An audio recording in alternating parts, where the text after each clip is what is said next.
জার্মানিতে এসে প্রতিদিন বিকেলে হাঁটতে বের হওয়াটা যেন একটা অভ্যাস হয়ে গেছে, যেটা এর আগে কখনো করা হতো না। বাট ইটস গুড অ্যান্ড বের হয়ে ভালোই লাগে। ওয়েদার এত সুন্দর থাকে, রিফ্রেশ লাগে এবং এনজয় করি আমরা এই সময়টা। তারপরে হাঁটাহাঁটি করে অনেক সময় ঘোরাঘুরি করার পরে আমি এবং আমার হাজব্যান্ড, আমার সাথে বেবি, ওকেও বাইরে নিয়ে যাই এবং আমার বেবি ছোটো হলেও বেশ ও এনজয় করে, শান্ত থাকে বাইরে নেওয়ার পরে। তো এই তো ঘোরাঘুরি করে বাসায় আসার পরে মনে হলো একটু রান্নাবান্না করতে হবে, খাওয়া দাওয়া করতে হবে, কারো বাঁচতে হলে তো খেতে হবে, তাই না? এখানে তো আর এমন না যে ঘোরাঘুরি করে আসবো, বাসায় রেডি থাকবে রান্না, এসে প্লেট নিয়ে বসে পড়বো, খেয়ে ফেলবো, ওই সুযোগ আর নেই, ওই দিন শেষ। তারপরে মনে হলো যে কী রান্না করা যায়। ফ্রিজে দেখলাম অনেক ধরনের মাছ আছে, বাট আমার হাজব্যান্ডের সবচেয়ে পছন্দের মাছ হলো পাঙ্গাস মাছ। আপনারা হয়তো বা দেখেই বুঝতে পারছেন এটা কী মাছ, এটা পাঙ্গাস। আমাদের দেশে একটা প্রচলন আছে, যদি কেউ পাঙ্গাস দিয়ে ভাত খায় বা পাঙ্গাস কিনে, তাদেরকে মনে করা হয় গরিব বা এরকম কিছু। অনেকে এটা ঢং করে বলে আমরা পাঙ্গাস তো খাই না, অ্যাজ ইফ পাঙ্গাস খুব খারাপ একটা জিনিস, খুব খারাপ মাছ, এটার কোনো টেস্ট নেই এরকম। বাট আমি এত যে পছন্দ করি সেটা না, বাট আমি খাই, কিন্তু খারাপ লাগে না। আর আমার হাজব্যান্ডের এটা অনেক পছন্দ, কারণ এটাতে কাটা কম, মাছটাতে তেল থাকে এবং ওর কাছে কেন জানি এটা অনেক ভালো লাগে।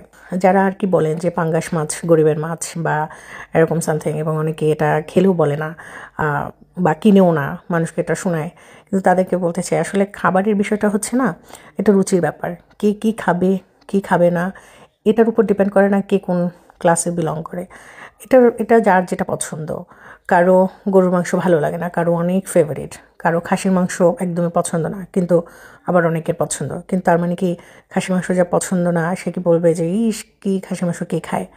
সেটা কেন বলবে না? কারণ সেটা এক্সপেন্সিভ বলে। কিন্তু পাঙ্গাস কেউ না খেলে বলে পাঙ্গাস একটা খাওয়ার জিনিস হলো।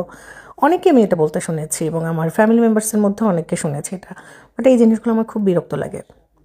খাবার আসলে আল্লাহর নিয়ামত, যে যেটা যেভাবে খায়, যার যেটা পছন্দ সেই বিষয়ে।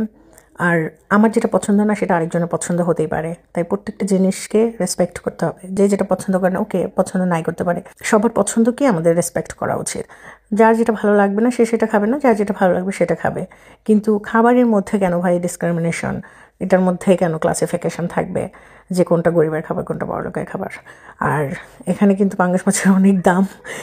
যাই হোক, হতে পারে পাঙ্গাস, বাট দামে কম না। এগুলো এশিয়ান শপে পাওয়া যায়, নর্মালি এখানকার গ্রোসারিগুলোতে পাওয়া যায় না। এখানকার গ্রোসারিতে যেসব মাছ পাওয়া যায় সেগুলো অনেক মজা। আমি যেমন ডোরিডো দেখেছি, তারপর হচ্ছে স্যালমন বা চিংড়ি এখানে অ্যাভেলেবেল, এটা পাওয়া যায় এবং এই মাছগুলো অনেক মজা, অনেক মজা। তো আসলে অনেকে আবার এই মাছগুলো খেতে পারে না, এখানকার মাছগুলো, কিন্তু আমার কাছে বেশ ভালোই লাগে। আর আমি এমনিতেই ভোজন রসিক, ফুড লাভার, খেতে অনেক বেশি পছন্দ করি। তাই আমার পৃথিবীর যে কোনো খাবারই আমার কাছে এত খারাপ লাগে না, আমার কাছে ভালোই লাগে। জাস্ট একটু অ্যারেঞ্জমেন্টের ব্যাপার, আর রান্নাটা সম্পূর্ণ নিজের ব্যাপার। এটা এটা নিজের মতো করে করাই ভালো। তো আমার কাছে মাছ, আলু, টমেটোর ঝোল অনেক পছন্দ। এটা দিয়ে গরম ভাত আমি চোখের পলকে এক প্লেট শেষ করে ফেলতে পারি। এই ছিল আজকের মতো।